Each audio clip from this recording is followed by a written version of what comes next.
Bienvenue dans Fast Lap, l'émission que vous présente un pilote de Formule 1 en moins de 5 minutes. Pour ce premier épisode, j'ai décidé de m'intéresser à Ayrton Senna. L'histoire de celui qui deviendra une icône du sport automobile brésilien commence le 21 mars 1960. Né dans une famille aisée à Sao Paulo, il ne faudra pas attendre plus longtemps que l'adolescence pour que Senna s'initie au pilotage, en commençant naturellement par le karting. Afin de pouvoir rouler en monoplace, Senna se dirige vers la Grande-Bretagne en 81 et impressionne sur le champ en Formule 1600.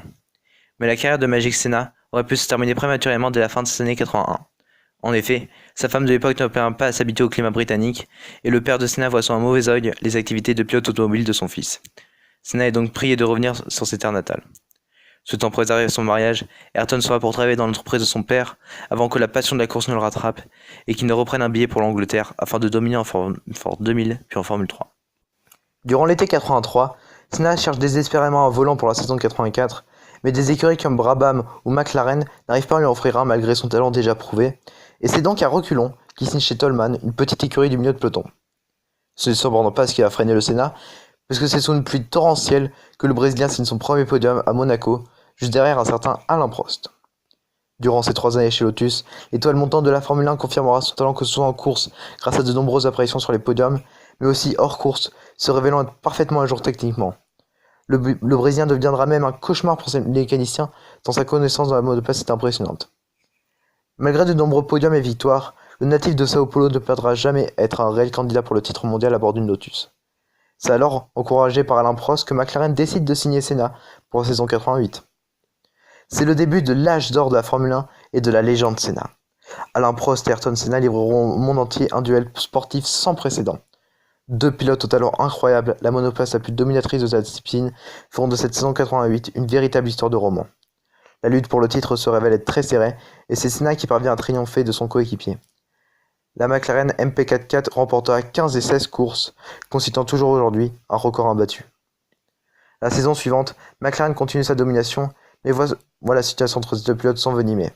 En effet, un véritable combat psychologique prend forme et éclatera au grand jour lors du Grand Prix de Saint-Marin.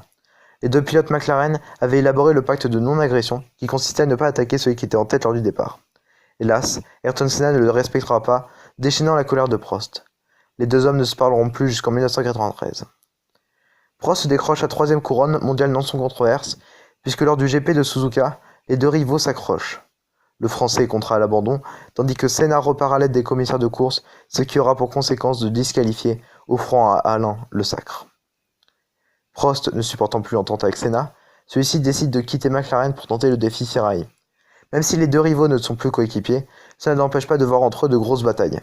Une rivalité qui entraînera même un 2e accident au pays du soleil levant. Mais cette fois-ci, c'est Ayrton qui s'empare de la couronne mondiale. Le 3e et dernier titre de Senna sera sûrement l'un des plus longs à obtenir, mais il n'en sera que plus gratifiant. Si la Williams Renault semble être bien meilleure que la McLaren, le Brésilien ne se dégonflera pas, ira aux limites de la voiture pour décrocher notamment sa première victoire devant ses propres fans. Ce succès reste aujourd'hui une des victoires les plus émouvantes de la Formule 1. C'est devant ses admirateurs japonais que Senna décroche son ultime titre. 1992 va être l'année la plus dure de Senna. Prost ayant pris une année sabbatique, le Brésilien perd sa véritable source de motivation. La McLaren ne fait clairement pas le poids, et Senna pense déjà qu'il était l'écurie britannique. La saison 93 est très importante pour Senna. Celui-ci fonde notamment l'Institut Senna à l'aide de sa sœur, consistant à venir en aide aux enfants dans les familles défavorisées brésiliennes. Il gagne réellement en maturité et son pilotage est probablement à son sommet. Il fait de très belles courses comme à Donington où il gagnera 4 places dès le premier tour. Malgré une monoplace dépassée, Senna remportera pas moins de 5 courses. C'est encore sur un air de polémique que Senna remplace Alain Prost et Williams. La saison 94 va être bien plus compliquée qu'espérait Senna. La FW16 se voit être bien plus mauvaise qu'escomptée et Senna ne se sent pas à l'aise chez Williams. Les drames du Grand Prix d'Imola 94 sont aujourd'hui tristement célèbres, avec notamment l'accident non mortel mais pas moins impressionnant de Barrichello, l'accident fatal de Ratzenberger et bien sûr celui d'Ayrton Senna. Si les théories sur son accident sont nombreuses, la cause officielle serait une rupture de la colonne de la direction. Le 1er mai 94 place sous un voile sombre le monde de la Formule 1 et le Brésil.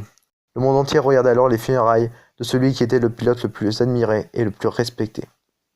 Aujourd'hui encore, l'aura de Senna est toujours là, puisqu'il reste le sportif préféré des Brésiliens, devant Pelé, et sa tombe est même plus visitée que celle de JFK et Marilyn Monroe réunies. N'hésitez pas à aimer cette vidéo si elle vous a plu, à me dire ce que vous en pensez dans les commentaires et à me dire aussi quel pilote vous voudrez voir pour le prochain. Et moi, je vous donne rendez-vous pour le prochain épisode.